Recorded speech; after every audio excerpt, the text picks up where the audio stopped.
자, 소송 절차의 일반 이론입니다. 제1절 기본 구조라고 되어 있는데 출제 거의 되지 않습니다. 간단히 보세요. 소송 절차의 읽어보시고 실체면 절차면 읽어보시고 출제 안됩니다. 관계라고 되어 있는데 안 나옵니다. 자, 다음 페이지 보시면 소송 절차 2분론 있죠. 범죄사실 인정 절차와 양형 절차로 분리하자는 논의 영미법에서 유리되었는데 이곳이 우리 국찬법에서도 도입됐죠. 보시면 돼요. 안 나옵니다. 다음 페이지부터 볼게요. 제2절 소송행위. 자, 의도 보시고 종류 주체에 의한 분류, 기능에 의한 분류 되어 있는데 출제 안됩니다. 성질에 의한 분류라고 되어 있고, 자, 마지막 보시면 이 목적에 의한 분류 나오죠. 여기를 한번 체크해 보세요. 이 실체 형성행위, 절차 형성행위라는 부분이 뒤에서 좀 거론되고 있기 때문에 개념 정도만 알아두세요.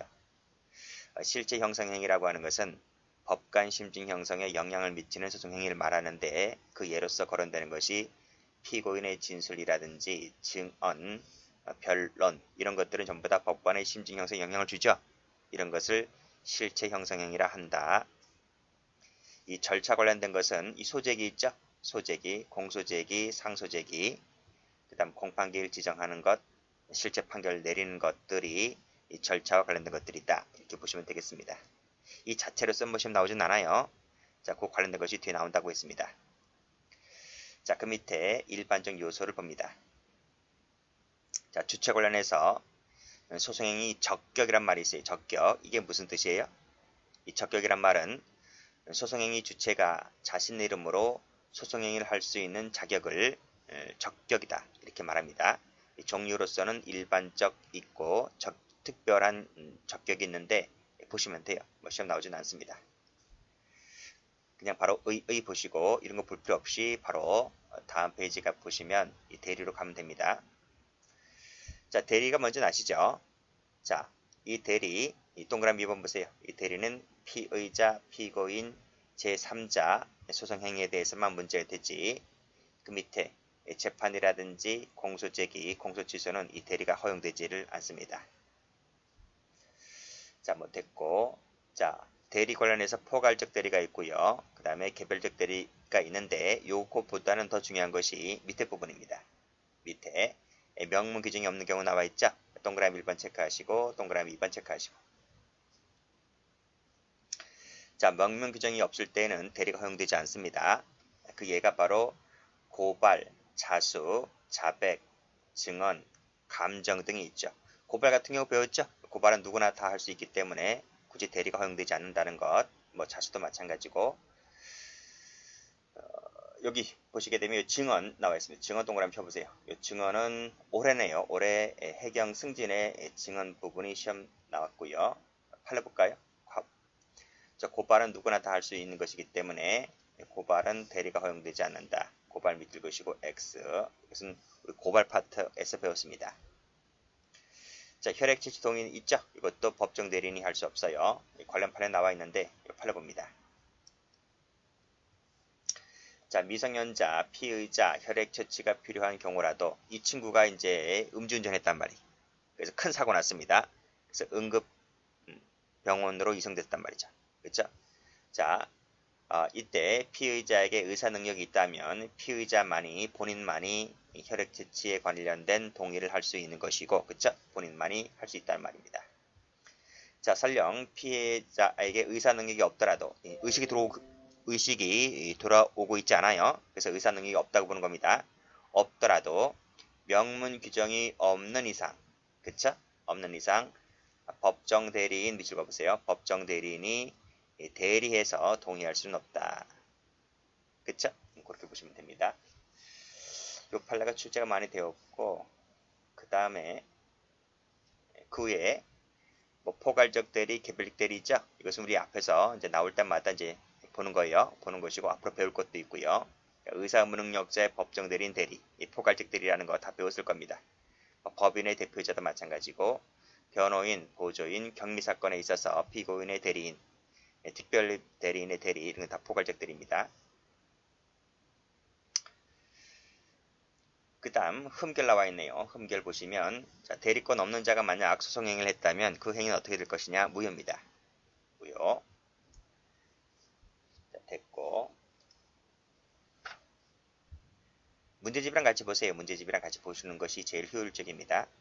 자, 그 밑에 다음 페이지 보시면 일시 나와 있죠. 일시. 일시 관련해서 길 읽어보시고요. 자, 그 밑에 기간입니다. 자, 기간 계산법이 중요하죠. 요 조문인데 출제가 잘 돼요. 자, 이랑 체크해보세요. 자, 기간 계산은 시 있죠. 시. 시로서 계산하는 것은 즉시 계산하고 일, 월, 년으로 계산하는 것은 초일 산입하지 않는데 일단 끊어보세요. 이 원칙이 적용되지 않는 것이 있습니다. 그것이 여기 시효 동그라미 쳐보세요. 시효와 구속기간 초일 같은 경우에는 시간을 계산하지 않고 바로 그 날짜가 바로 1일로 계산됩니다. 됐고요. 그 다음 밑에 사망 가볼까요? 사망도 체크 한번 해보세요. 자, 기간 말일이 공휴일, 토요일이면 그날은 기간에 산입하지 않는데 여기에 예외가 있습니다. 그것이 바로 위에서 보았던 시효 동그라미, 구속기간 동그라미는 예외다 이런 말이에요. 예외가 무슨 말이에요? 그 공휴일, 토요일도 기간 산입해준다 이런 말이죠. 그래서 시효가 또는 구속기간이 공휴일이나 토요일날 만기되잖아요. 그럼 그날 출소되는 거예요. 월요일까지 기다리는 것이 아니라. 그래서 요 1항 3항이 출제 잘 되어 있기 때문에 꼭 좀 정리를 해두세요. 됐고, 자, 법정기간 연장 나왔네요.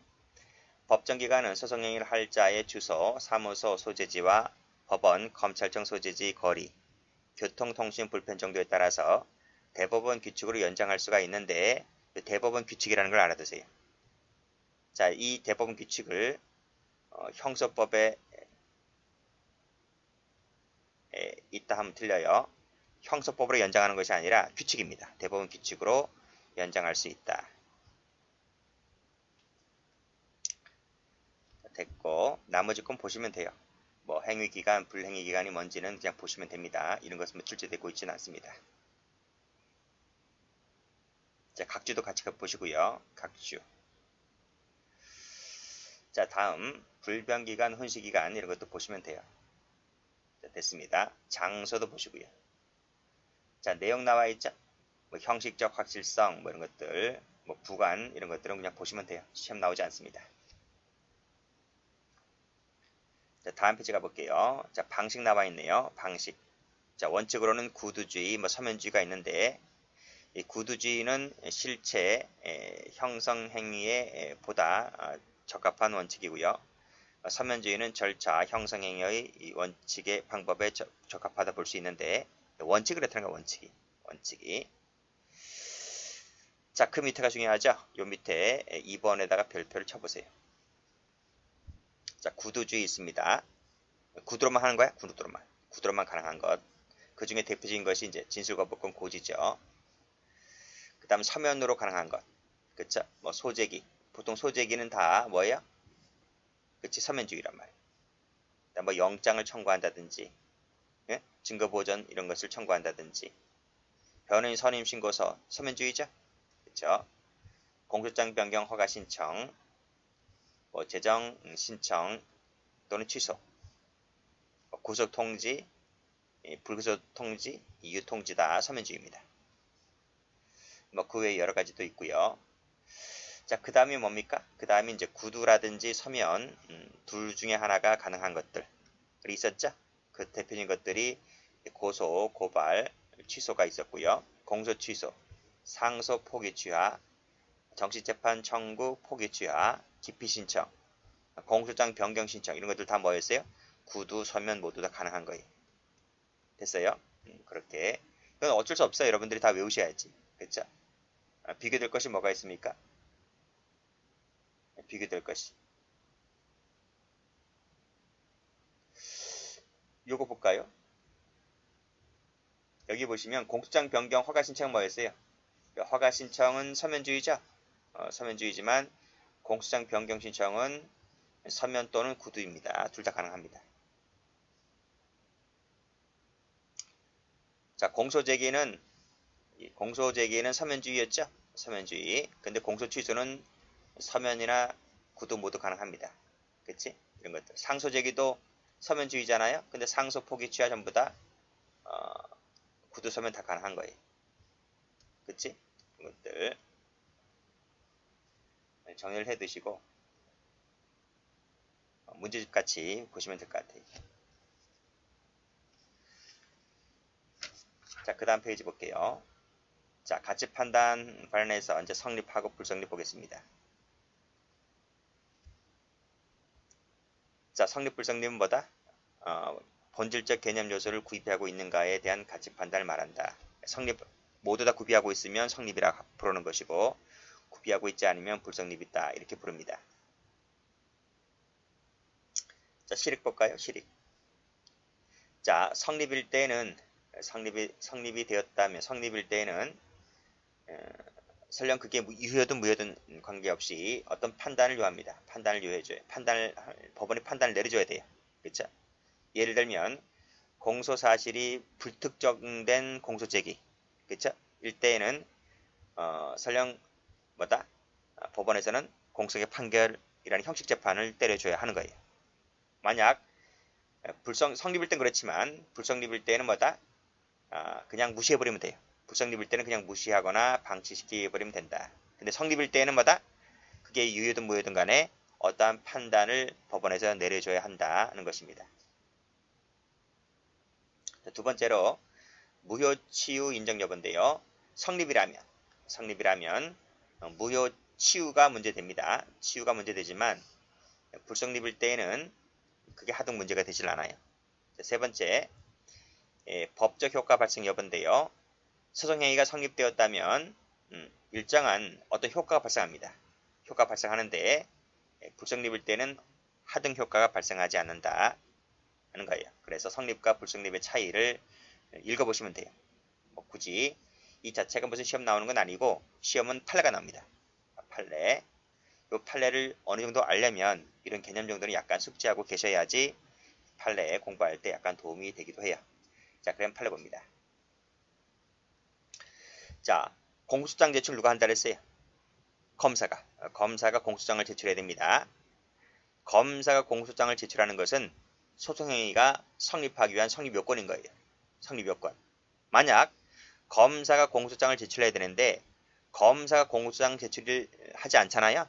그래서 검사의 공소장 제출이 없는 세 문제 볼게요. 그랬을 때는 성립이라 불러요, 불성립이라 불러요. 그쵸? 불성립에 부른 거죠. 성립되었다고 볼 수가 없는 것이다. 이런 말. 자, 일단은 꺽쇠 1번 이런 개념이 정립되어야지 꺽쇠 2번을 볼 수가 있어요. 자, 꺽쇠 2번을 쭉 보시면 쭉 보세요. 법원이 쭉 읽어보시고 여기 검사가 이를 직결 심판에 대한 정식 재판 청구가 있는 사건으로 오인하였고 그 사건 기록을 법원에 송부했는데 오인했다 했잖아요. 그치? 오인했다는 말은 실제로 그런 일이 없었다는 거야. 그 말은 여기 나와 있지. 검사에 따른 공소장 제출이 없는 경우라고. 즉, 자, 첫 번째 줄부터 해서 세 번째 줄까지인데 첫 번째 줄부터 세 번째까지 읽어봐요. 쭉 읽어봐요. 읽어보았을 때 결론은 뭐다? 아하, 이것은 검사의 공소장 제출이 없는 사건이구나 이거지. 그쵸? 따라서 이것은 성립으로 봐요? 불성립으로 봐요? 불성립으로 보는 거예요. 됐어요? 이 꺽쇠 2번을 별표를 박아주세요. 자, 그리고 밑에 꺽쇠 3번은 제가 위에서 설명드렸던 부분을 말해주고 있는 거예요. 그래서 성립되지 않았을 때는, 즉 불성립을 볼 때는 치유 문제도 발생하지 않는다 이런 말이고. 그쵸? 그쵸? 자, 근데 불성립일 때는 치유 문제가 발생하지 않는데 추후에 그 소송행위가 적법하게 이루어졌다고 볼 수 있을 때는 그때부터 뭐로 본다? 그때부터 성립되었다고 본다는 거예요. 여기까지 같이 봐두시면 되겠습니다. 그래서 저 요꺽쇠 3번 같은 경우는 16년도에 변호사 시험에 출제가 된 적이 있는데요. 자, 여기서 끊어보세요. 불성립일 때는 치유 문제가 발생하지 않는다 했잖아요.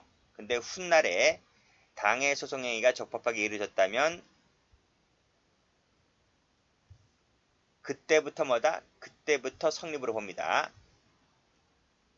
자, 여기서 그때부터라고 했어요. 소급하여 성립하였다고 본다 그러면 틀립니다. 이것이 변호사 시험에 나왔어. 소급하여 효력이 발생하는 것이 아니라 구비된 그때부터 성립되었다고 본다. 됐어요? 됐어요. 자, 그래서 특히 꺽쇠 2번이 출제 잘 되고 꺽쇠 3번도 나오고 꺽쇠 1번도 간혹 나오기도 해요. 그래서 1, 2, 3을 다 기억을 해 두시기 바랍니다. 자, 됐죠? 여기까지 합니다.